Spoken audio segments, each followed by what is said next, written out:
Halo teman-teman semua. Di tugas 6 kali ini kita akan membahas tentang Computation Regulations.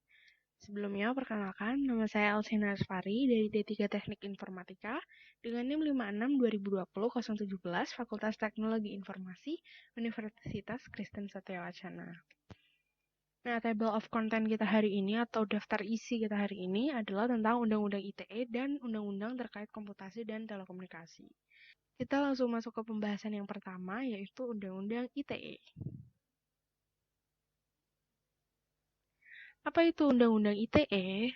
Nah, Undang-Undang Informasi dan Transaksi Elektronik ini yang disingkat UITE atau Undang-Undang Nomor 11 Tahun 2008 adalah undang-undang yang mengatur tentang informasi serta transaksi elektronik atau teknologi informasi secara umum. Undang-undang ini memiliki yurisdiksi yang berlaku untuk setiap orang yang melakukan perbuatan hukum sebagaimana diatur dalam undang-undang ini, baik yang berada di wilayah Indonesia maupun di luar wilayah hukum Indonesia yang memiliki akibat hukum di wilayah hukum Indonesia dan atau di luar wilayah hukum Indonesia dan merugikan kepentingan Indonesia. Nah, UU ITE ini disahkan pada tanggal 25 Maret 2008 melalui Departemen Komunikasi dan Informasi atau Depkominfo. Denda yang diberikan oleh undang-undang ini apabila melanggar tidak sedikit kira-kira 1 miliar rupiah. Nah, total dari undang-undang ini ada 13 bab dan 54 pasal yang mengupas secara mendetail bagaimana aturan hidup di dunia maya dan transaksi yang terjadi di dalamnya. Nah, undang-undang ini disahkan oleh Presiden Susilo Bambang Yudhoyono dan DPR RI dan mulai berlaku tanggal 21 April 2008. Tujuan dari undang-undang ini yang pertama itu mencerdaskan kehidupan bangsa sebagai bagian dari masyarakat informasi dunia. Yang kedua, mengembangkan perdagangan dan perekonomian nasional dalam rangka meningkatkan kesejahteraan masyarakat. Yang ketiga, meningkatkan efektivitas dan efisiensi pelayanan publik. Yang keempat, membuka kesempatan seluas-luasnya kepada setiap orang untuk memajukan pemikiran dan kemampuan di bidang penggunaan dan pemanfaatan TI seoptimal mungkin dan bertanggung jawab. Yang terakhir, memberikan rasa aman, keadilan, dan kepastian hukum bagi pengguna dan penyelenggara teknologi informasi. Secara umum, materi Undang-Undang Informasi dan Transaksi Elektronik ini dibagi menjadi dua bagian yang besar, yaitu yang pertama, peraturan mengenai informasi dan transaksi elektronik, dan yang kedua adalah pengaturan mengenai perbuatan yang dilarang. Pengaturan yang mengenai informasi dan transaksi elektronik ini mengacu pada beberapa instrumen internasional seperti UNCITRAL, Model Law on E-commerce, dan UNCITRAL Model Law on E-signature.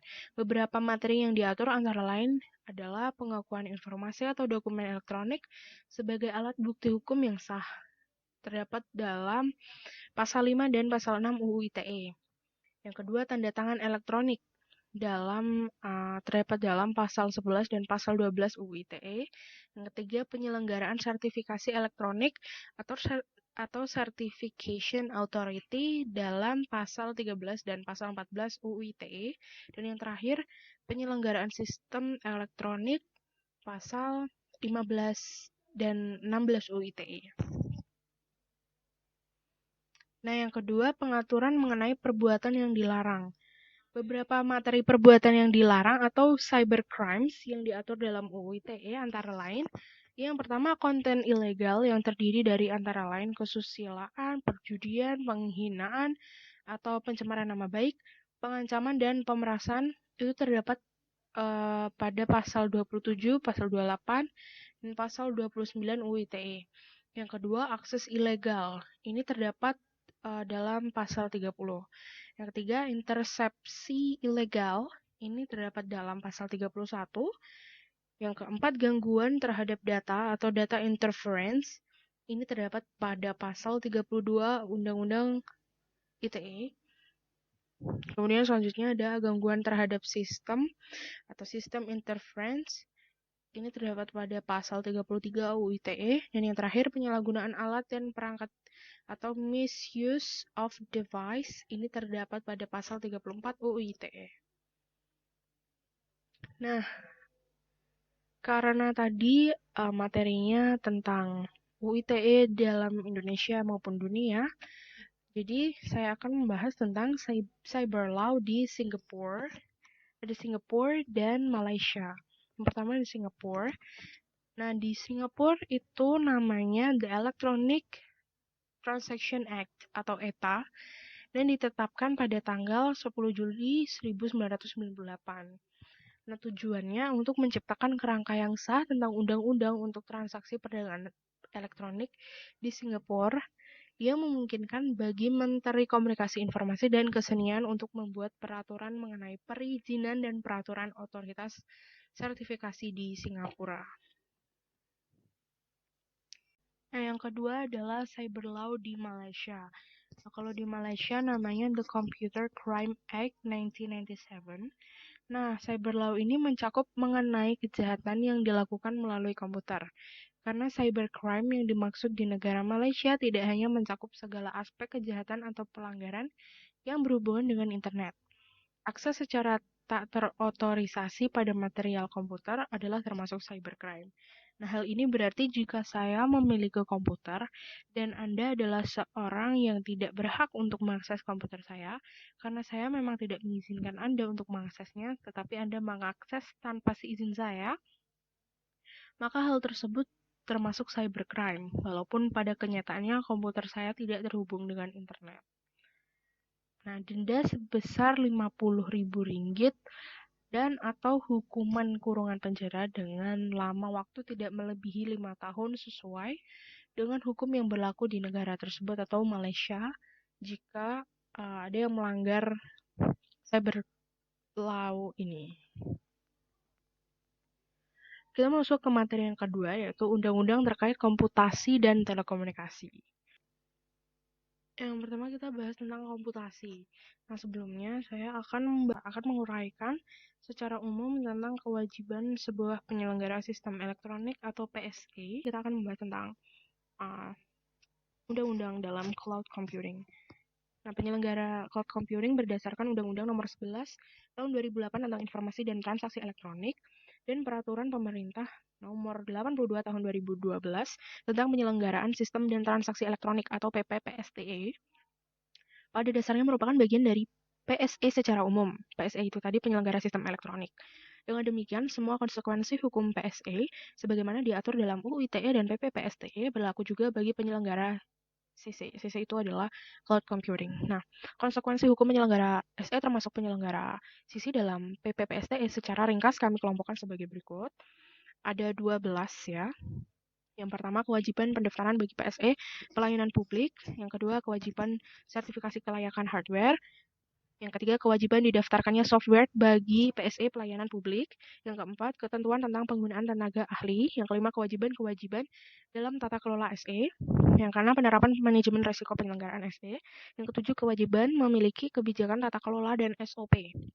Yang kedelapan, kewajiban dan ketentuan tentang pengelolaan kerahasiaan, keutuhan dan ketersediaan data pribadi. Yang ke-9, pemenuhan persyaratan tata kelola bagi PSE untuk pelayanan publik. Yang ke-10, penempatan pusat data dan pusat pemulihan bencana serta mitigasi atas rencana keberlangsungan kegiatan penyelenggaraan SE.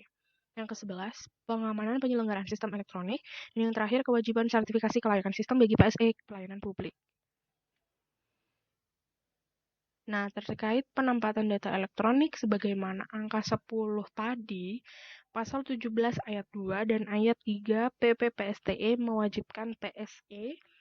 PSE itu tadi adalah penyelenggara sistem elektronik untuk pelayanan publik wajib menempatkan pusat data atau data center atau DC dan pusat pemulihan bencana atau Disaster Recovery Center atau DRC di wilayah Indonesia.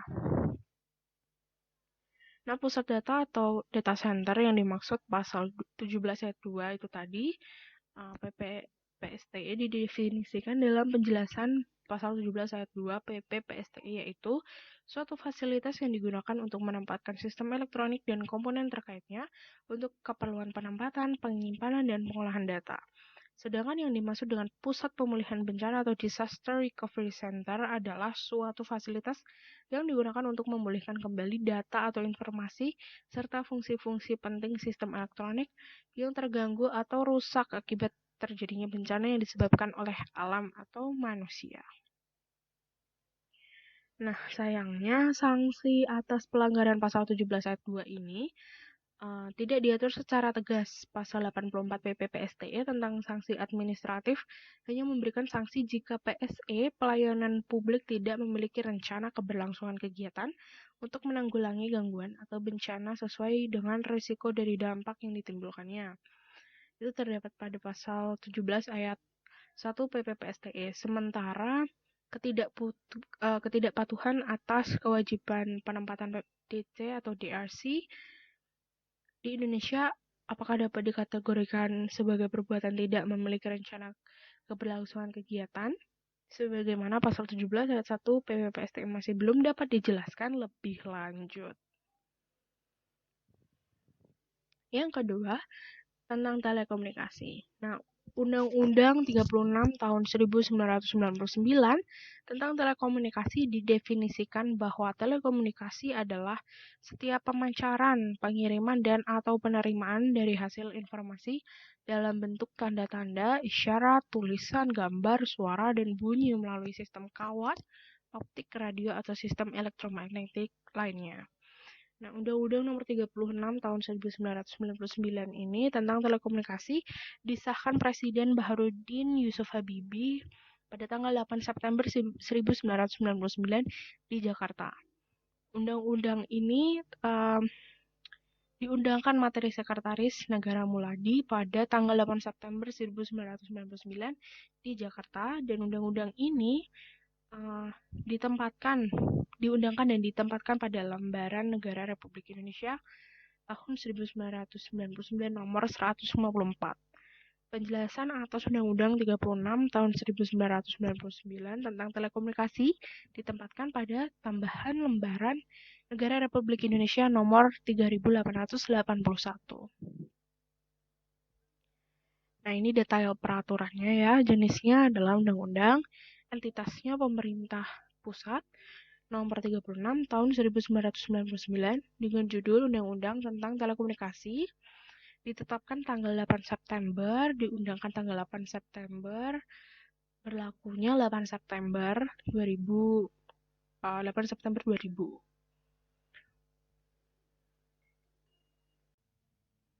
Nah, di Britania Raya namanya The Computer Misuse Act 1990 dan diberlakukan oleh Inggris pada 29 Juni 1990 dan mulai berlaku pada tanggal 29 Agustus 1990.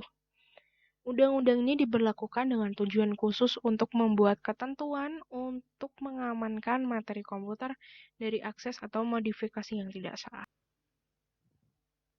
Nah, kemudian India. Nah, di India itu namanya The Technology Information Act 2000 dan mulai berlaku pada 17 Oktober 2000. Nah, undang-undang ini memiliki 90 bagian. Siapapun yang terkena pencurian data, peretasan, penyebaran virus dapat mengajukan kompensasi dari adjudicator yang ditunjuk berdasarkan bagian 46 serta mengajukan pengaduan pidana. Nah, sekian presentasi dari saya. Jika ada salah kata dan salah pengejaan, saya mohon maaf. Jika ada pertanyaan bisa langsung ke email atau nomor, atau bisa komen di comment section di bawah. Terima kasih, salam sejahtera untuk kita semua.